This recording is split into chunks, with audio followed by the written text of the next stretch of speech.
హైదరాబాద్లోని శంషాబాద్ ఎయిర్పోర్ట్ సమీపంలో చిరుత సంచారం కలకలం సృష్టించింది. ఆదివారం తెల్లవారుజామున విమానాశ్రయ పెట్రోలింగ్ సిబ్బంది రన్వేపై చిరుతను గుర్తించారు.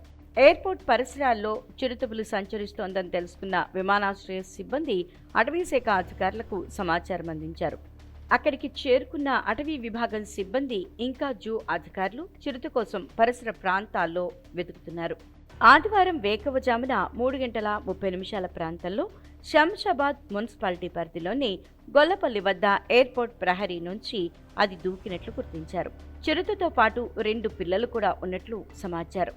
ప్రహరీ దూకుతుండగా ఫెన్సింగ్ వైర్లకు చిరుత తగలడంతో ఎయిర్పోర్ట్ కంట్రోల్ రూమ్లో అలారం మోగింది.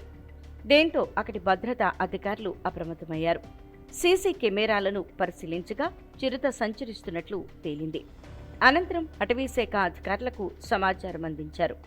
ఎయిర్పోర్ట్ పరిసరాల్లోకి చేరుకున్న అటవీ సిబ్బంది చిరుతను పట్టేందుకు బోన్లను ఏర్పాటు చేశారు. ఎయిర్పోర్ట్లో నిఘా కోసం సీసీ కెమెరాలు ఫిక్స్ చేశారు. చిరుత సంచార వార్త తెలిసిన విమానాశ్రయ సిబ్బంది ఆందోళన చెందుతున్నారు.